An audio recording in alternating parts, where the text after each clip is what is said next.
कालिया। यह जंगल में एक शांतिपूर्ण दिन था। बीच बीच में आलीशान पेड़ों की ताजी हरी पत्तियों के बीच से एक कोमल हवा चलती थी, मानो उनके साथ खुशी से खेल रही हो। विशाल पीपल के वृक्षों की शाखाओं पर कोयल पक्षी प्रसन्नतापूर्वक चहक रहे थे। तितलियां खुशी से एक दूसरे का पीछा कर रही थी और छोटे छोटे झींगुर इधर उधर उछल रहे थे। ऐसा लग रहा था कि प्रकृति माता अपने बच्चों की खिल्ली उड़ा रही है और हंस रही है। कालिया, घातक सांप और श्री कृष्ण, हम आ गए। अचानक एक बुरी आवाज फुसफुसाई, चारों ओर खुशी और मस्ती को नष्ट कर दिया। कई कणों वाले कालिया और उसके बच्चे धीरे धीरे अपने छिपने के स्थान से बाहर निकले। वे जहरीले प्राणी थे जिन्होंने बहुत जहरीला कर दिया था, जमीन पर वे फिसल गए। जैसे ही वे आगे बढ़े, उनके नीचे की घास काली हो गई और जिन पेड़ों से वे गुजरे उनका रंग उड़ गया। कालिया ने उसके सामने परिदृश्य का सर्वेक्षण किया। मेरे परिवार के साथ रहने के लिए इससे बेहतर जगह कौन सी होगी, उसने सोचा और मुस्कुराया। रुको, उसने अपने परिवार को आदेश दिया। यह हमारा नया घर है।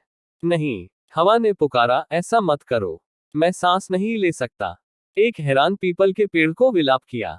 यहां तक पेड़ की शाखाओं पर कोयल पक्षी भी पलटकर मर गए, क्योंकि क्षेत्र के आसपास की हवा जहरीली हो गई थी। और इसलिए यमुना नदी का पूर्वी हिस्सा, वृंदावन गांव के बगल में, धीरे धीरे मरने लगा।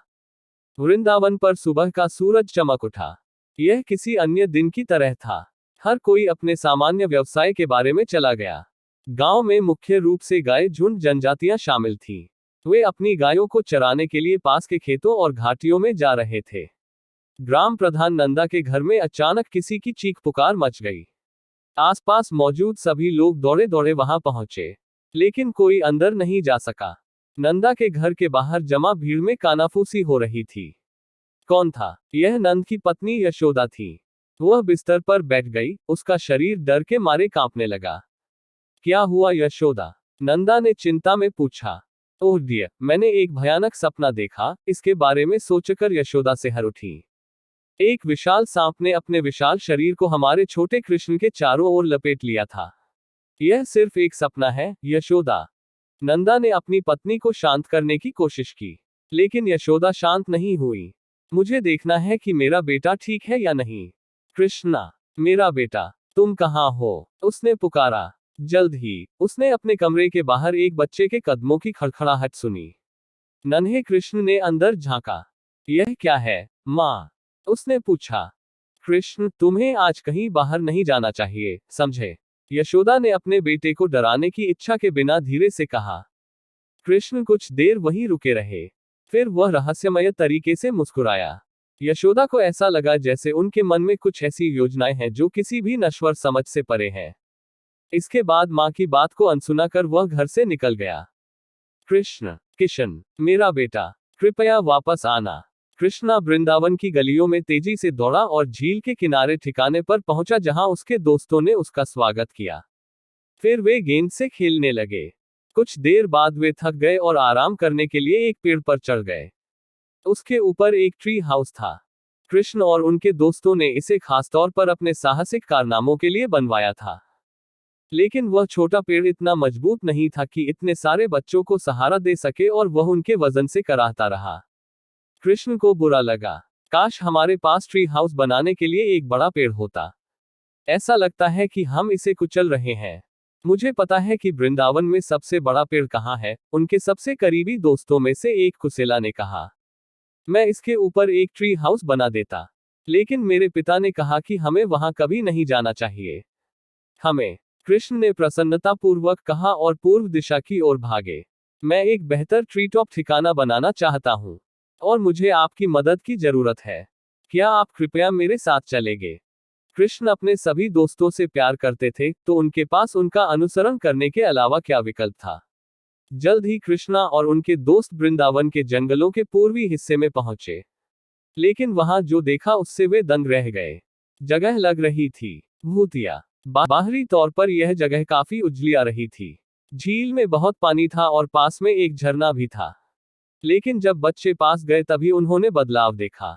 पानी का रंग नीला था, लेकिन झील के चारों ओर की घास अब हरी नहीं रही, काला हो गया था। झील के सामने एक विशाल पेड़ था, लेकिन वह मरने के कगार पर था। इसकी कोई पत्तियां नहीं थी और इसकी शाखाएं पूरी तरह से काली थीं।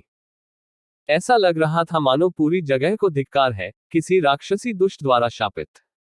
पूरी जगह में एक भयानक सन्नाटा था। मुझे यह जगह पसंद नहीं है, उसके एक दोस्त ने कहा। कृष्ण ने कुछ क्षण विचारपूर्वक सरोवर की ओर देखा। फिर वह अपने दोस्तों की ओर मुड़ा। ठीक है, अब जब हम यहाँ हैं, चलो कम से कम गेंद खेलते हैं, उसने कहा और गेंद को पकड़ लिया। उसने उसे कुसेला पर फेंका, जो उसे ठीक से पकड़ने में असमर्थ था, और उसे झील में फिसलने दिया। गेंद सॉफ्ट प्लॉप के साथ पानी में गायब हो गई। मुझे इसे लेने दो, कृष्ण ने कहा, और इससे पहले कि उसके दोस्त उसे रोक पाते वह अजीब पानी में कूद गया। कृष्ण यमुना के नीले पानी के नीचे चले गए। किनारे पर उसके दोस्त आतंक में चिल्लाए, लेकिन लड़के ने अपना सिर उठाया और चिल्लाया, चिंता मत करो, मैं जल्द ही गेंद लेकर वापस आऊंगा। पानी बहुत ठंडा लगा और कृष्ण की त्वचा असहज रूप से झंझना उठी।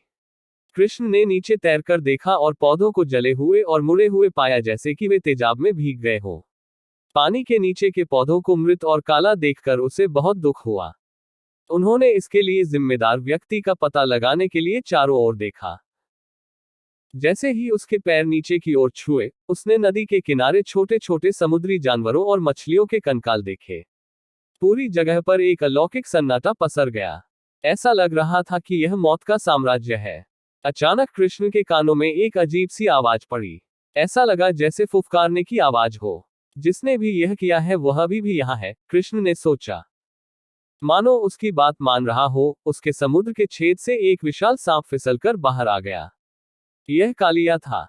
उसके विशाल शरीर को पानी में रेंगते हुए देखना वास्तव में भयानक था। अपने कई फन खोलकर उसने फिर से फुफकारा और छोटे लड़के का सामना किया। सर्प राजा कृष्ण को देखकर आश्चर्यचकित तो हुए ही, साथ ही प्रसन्न भी हुए। हमारे यहाँ क्या है? उसने मजाक में पूछा। खाना, उसके पीछे खड़े उसके परिवार ने कोरस में चिल्लाया। कालिया दुष्ट स्वरों में फुसफुसाया, हम अक्सर इंसानों का स्वाद नहीं चखते, और तुम एक सुंदर निवाले की तरह दिखते हो। अपनी बात पूरी किए बिना कालिया कृष्ण पर झपट पड़ा। लड़का, जो इस तरह की चाल की उम्मीद कर रहा था, चतुराई से पीछे हट गया और एक चट्टान के पीछे छिप गया। लेकिन कालिया ने बिजली की गति से आगे बढ़ते हुए उसे पकड़ लिया। वह कृष्ण के चारों ओर लिपट गया और उनके शरीर को कुचलने लगा। कृष्ण, जो लड़ाई का आनंद ले रहे थे, अपने शरीर को मरोड़कर बाहर निकल गए। कालिया अवाक रह गया। यह असंभव था। यह साधारण लड़का इतनी आसानी से उसकी पकड़ से कैसे फिसल सकता है? कोई भी, चाहे वह कितना भी बड़ा या छोटा क्यों न हो, उसके घातक पकड़ से कभी भी बच नहीं पाया था। कालिया ने अपने जीवन में पहली बार ऐसी घटना का अनुभव किया था। इस बीच कृष्ण ने चट्टान पर छलांग लगा दी और नीचे झुक गए। वह एक चंचल मूड में था और उसने दुष्ट सांप को छेड़ने का फैसला किया। अगर उसे पता होता कि उसका विरोधी कौन है, तो कालिया कभी भी कृष्ण को निगलने की कोशिश करने की हिम्मत नहीं करता। कृष्ण वास्तव में एक दिव्य बालक थे। वह पूर्ण सर्वशक्तिमान ईश्वर का अवतार था। वह अच्छे लोगों को पुरस्कृत करने और दुष्टों को दंड देने के लिए पृथ्वी पर आया था। लेकिन कालिया को यह पता नहीं था और वह कृष्ण को अपने दोपहर के भोजन के रूप में खाने पर तुले हुए थे। जैसे ही सांप उसे पकड़ने के लिए चट्टान के पास आया, कृष्ण दूसरी तरफ भाग गए। अगले कुछ मिनट लुका छिपी में बीते, जब तक थककर कालिया ने अपना धैर्य नहीं खो दिया। तुम लड़के, तुम एक लड़की की तरह नाचने के बजाय एक आदमी की तरह मेरा सामना क्यों नहीं करते? वह कृष्ण पर झपटा। ओह, मैंने अभी तक नाचना भी शुरू नहीं किया है। कृष्ण हंसे। लेकिन चूंकि आप पूछ रहे हैं। इतना कहकर कृष्ण शीघ्रता से चट्टान पर चढ़ गए और सांप के विशाल फन पर कूद पड़े। उसने अपना पैर सांप के संवेदनशील सिर पर मजबूती से रख दिया और नाचने लगा। कृष्ण के नृत्य करते ही सारा सरोवर कांपने लगा। झील के एनीमोन और जले हुए समुद्री पौधे हिलने लगे। ऐसा लग रहा था जैसे उन्होंने अपना सिर हिला दिया हो। कालिया की दुर्दशा पर खुशी से झूम उठते हैं। यहाँ तक कि जीवित बची हुई मछलियां भी चुपचाप खड़ी रहीं और उसे कालिया के सिर पर नाचते हुए देखती रहीं। अरे तुम मेरे सिर पर नाचना बंद करोगी? कालिया दर्द से चीख उठा। कृष्ण ने नाचना बंद कर दिया और कालिया के चेहरे के पास नीचे सरक गए। उसने अपने सिर पर वार किए और फिर से नाचने के लिए उसके सिर पर चढ़ गया। कालिया सचमुच डर गया। अब उसे यकीन हो गया था कि वह छोटा लड़का कोई साधारण बच्चा नहीं था। कृष्ण के पैरों की थपकी बजने जैसी महसूस हुई। बोग, उसके सिर पर एक बड़ा हथौड़ा। जैसे ही कृष्ण अधिक से अधिक जोश के साथ नृत्य करने लगे, सांप ने महसूस किया कि उसके शरीर से धीरे धीरे उसके प्राण निकल रहे हैं। कालिया की पत्नियां कालिया के भाग्य की भविष्यवाणी करने में तेज थीं। हे दिव्य बच्चे, कृपया हमारे पति को मत मारो, उन्होंने उससे विनती की। कृष्ण ने उत्तर दिया, यदि आप सभी इस स्थान को हमेशा के लिए छोड़ने का वादा करते हैं तो मैं उसे जीवित रहने दूंगा, लेकिन हम यहाँ इतने सुरक्षित हैं।